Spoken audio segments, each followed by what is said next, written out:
Swayam Prabha. Digital India. Educated India.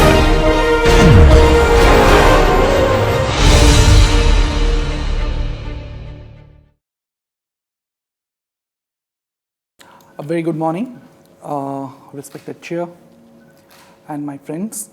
I'm really thankful to Dr. Andrews and Dr. Raj for inviting me, rather giving me this opportunity to speak here.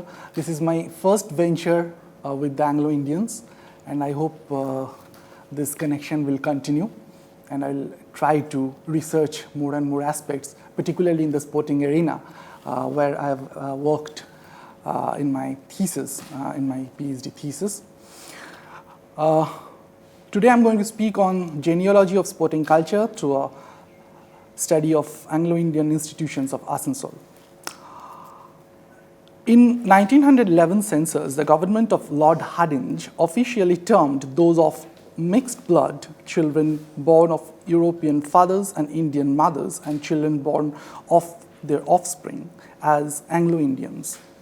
Government of India Act of 1919 described Anglo-Indians as, I quote, every person being a British subject and resident in British India of A, European descent in the male line, B, mixed Asiatic descent.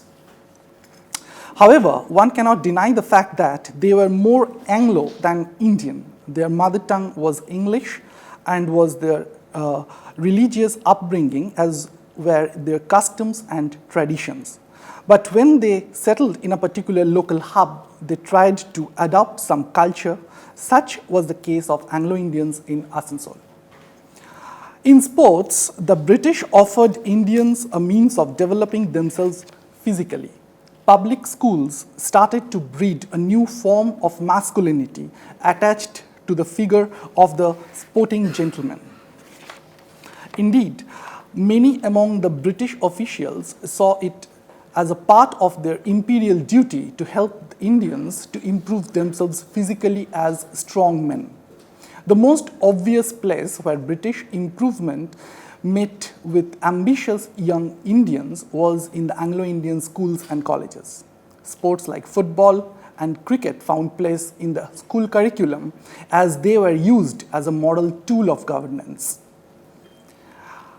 In a pioneering work on the contribution of Anglo-Indians to Indian sporting culture, Megan Mills pointed out that sports has always been an integral part of Anglo-Indian way of life. Particularly, the English medium schools run under the patronage of this community were always been a hub of nurturing the ideal of athleticism or competitive sports as a natural adjunct of education.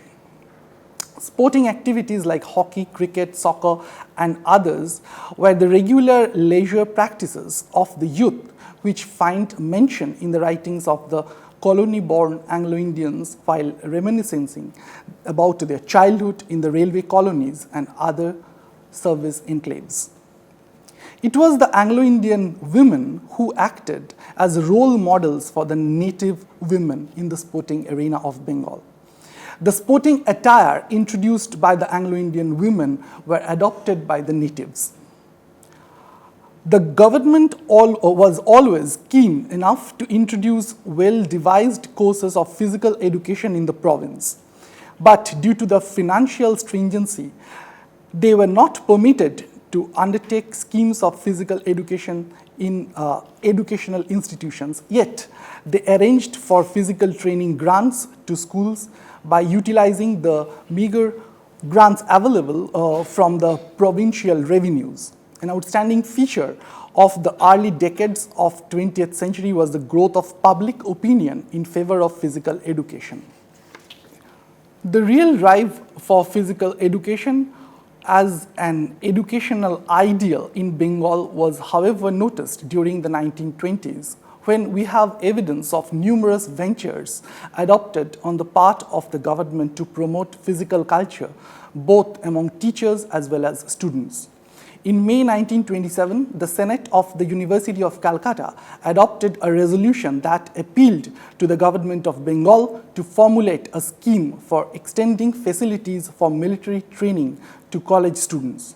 Earlier, the Senate had appointed a physical education committee who recommended that physical training for at least 1 year at the rate of 3 days a week during the school terms at any period of school life should be made obligatory for every student.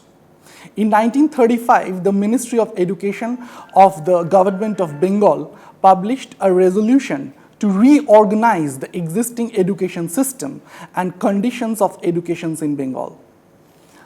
It was clearly mentioned that it was the responsibility of the school to implement games and physical exercises since, I quote, there are many things which are best done corporately and which the school can organize better than the individual parent, unquote. Apart from organized exercise and games, the expansion of Scout movement was also emphasized with the aim of game for every boy and girl and every boy and girl in a game.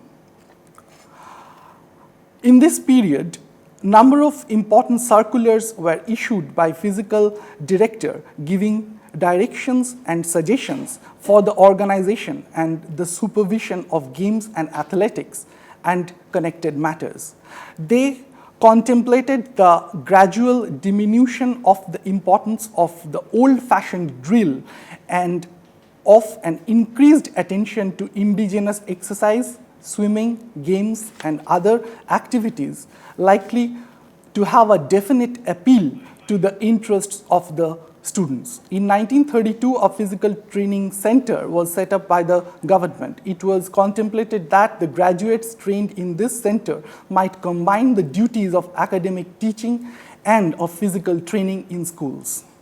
In 1912, the government of India held an important conference in Shimla on the education of domiciled community. The education of the Europeans and Anglo-Indians and Anglo-Indian community came up as a matter of great social and political importance in this conference. In the Bengal presidency, there were on 31st March 1917, 79 organized institutions for the education of Europeans and Anglo-Indians. These institutions included some special schools like a night school for the Bengal-Nagpur Railway European and Anglo-Indian apprentices at Kharagpur. With the need of the hour, these schools also realized the significance of physical culture among the school boys and girls and introduced sporting activities in the curriculum. Now, these are some of the sporting activities in the public schools. One important agency for spreading the public school ethos was the London Missionary Society. In some of these schools, games were compulsory except for the boys who used to walk long distance to attend the school. A number of schools had physical directors trained at YMCA College of Physical Education at Madras. These trained directors brought a fresh and vigorous atmosphere and a new keenness about sports in the schools where they served. The spirit was also expressed in the narratives by the students about the general sporting activities of the schools, which were regularly published in the annual school journals. The European Schools Athletic Association, for example, the Shiksha Sangho, North Point Annual, etc., were the journals where these things were published. Now, the European Schools Athletic Association was revived in 1937-38 and organized regular school tournaments in which all kinds of sports like cricket, football, hockey, swimming, boxing, and cross-country races were competed for. 3 secondary schools and 10 primary schools had scout troops against 2 secondary schools and 9 primary schools in Bengal in 1941. Government paid rupees 1,200 as scout grants and rupees 1,400 for girls' guide troops in 9 secondary schools and 10 primary schools. Now, these are some of the scouts activities which were performed at that point of time. Moreover, the annual sports became a major event in the annual routine of the schools. There were scattered newspaper reports which indicate the enthusiasm created by the sports day in a particular school. The notable events of Anglo-Indian school sports of 1941 included high jump, long jump, potato race, sack race, and obstacle race, as well as relay race. Often plenty of records were broken in the school sports meet. Now, there are n number of examples for that. Let me skip those. A number of younger boys showed great promise and were considered as prodigy for the forthcoming years in the sporting arena. These sporting competitions of the schools became so important and talk of the town that they were regularly published as well as publicized in the contemporary newspapers. St. Joseph's and St. James annexed the senior and junior league championships easily at the annual athletic sports of the Anglo-Indian Schools Athletic Association held on the Dalhousie Rangers ground. Now, these are some of the pictures of athletic sports in the schools at that point of time. Now, that particular picture is really very interesting. There were often representative matches between the students of different communities in such an annual cricket encounter in Eden Gardens, Calcutta, between the Bengali students and the Anglo-Indian students, the former own. It was a repetition of the same tradition of the last 3 years. After winning the toss, the Anglo-Indians decided to bat. From the beginning, they suffered ill fate and they lost the match to the Bengalis. Now, these are some of the inter-community friendly matches which were conducted at that point of time. Next slide also. Now, this is a thing which you were mentioning in your keynote address. That was a very small picture, and I have this picture where you can find that Anglo-Indian girls and Indian natives, they were playing at par in the drills and games. Apart from Calcutta, Kharagpur was another hub of the Anglo-Indians. The new special schools like Fendal Home, a non-governmental reformatory school, was established for the girls. Anglo-Indian students turned there in numbers. These schools, irrespective of gender difference, concentrated on the physical culture of their pupils. Physical education classes of the Young Women's Christian Association were established in these institutions. Now, here you can see some of the events for Anglo-Indian girls, which were regularly organized. The colonizers came to Asansol, which was transformed into a railway, steel, and coal hub of Bengal. They came here with polo sticks and masculine ideas, thus developing a culture of their own. Thanks to the education policy of the colonial masters, that English was impregnated into the native minds. Thus, Bengal witnessed spread of British-style schools like rest of India. It is a clouded fact that up to and beyond independence, English was diffused through this country not officially by the Raj, but unofficially by the Anglo-Indians. Asansol also witnessed the establishment of St. Patrick's Boarding School, Railway School, St. Vincent's, as well as Loreto. Apart from imparting education, these institutions also concentrated on imparting physical education to the students as an initiative of disciplining the body. This public school ethos was also on occasions replicated in the playing fields of Eastern India. Now, these are some of the sporting activities which took place in Asansol, though particularly this kind of pictures are very scarce. Still, I have got that picture of St. Patrick's, and this is of Loreto. Like the tradition in the rest of Bengal, in Asansol too, sports was introduced to foster the idea of physical development of the students, to hold out the ideal of a sound mind in a sound body before the students, to create a feeling of brotherhood among them. The natural replication of this was the annual sporting events of the schools. The annual sports of the Loreto Convent, Asansol, featured varied events and a very keen spirit was shown.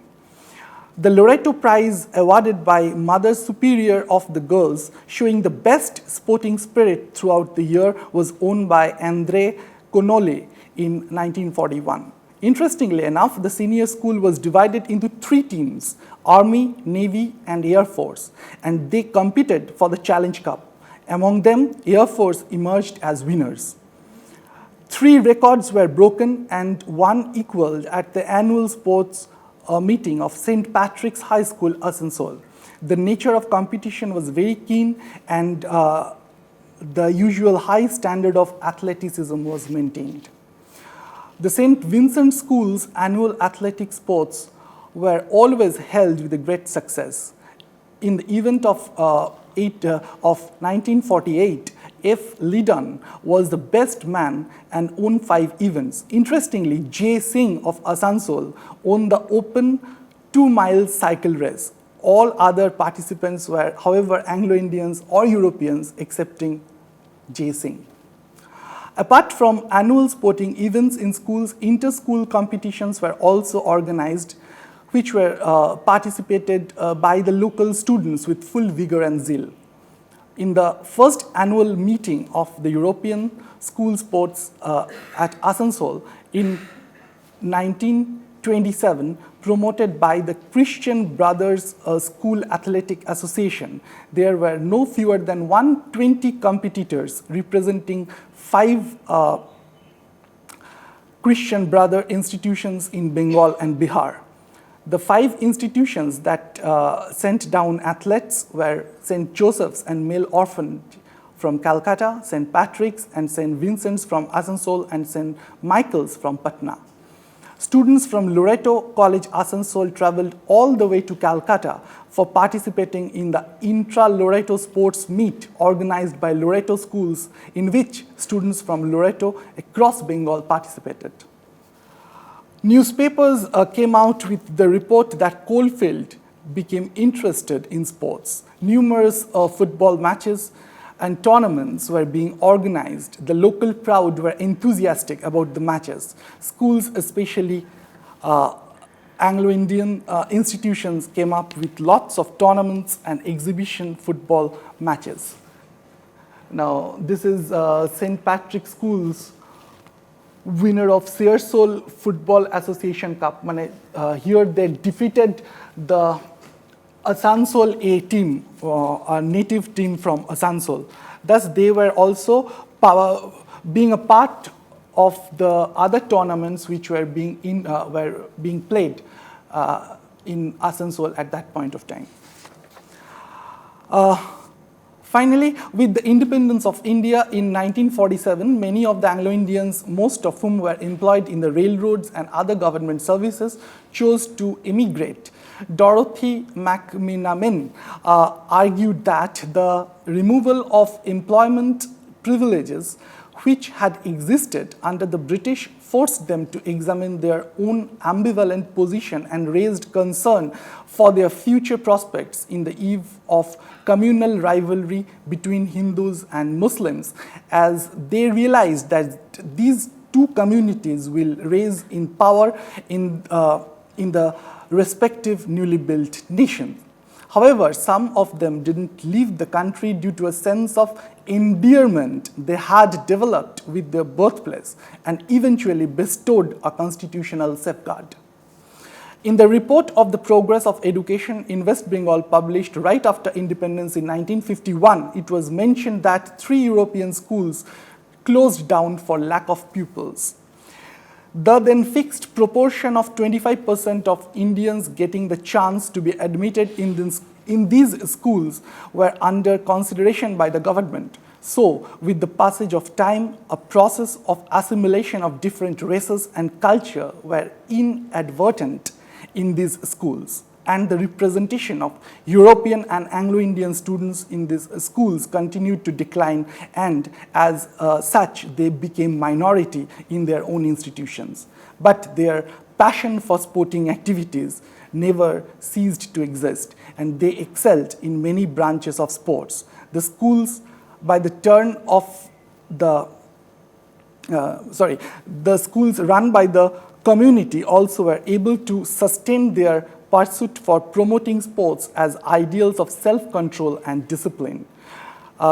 In the words of Mills, I quote, a visit even today to an Anglo-Indian school in any part of India will represent immediate evidence of sport.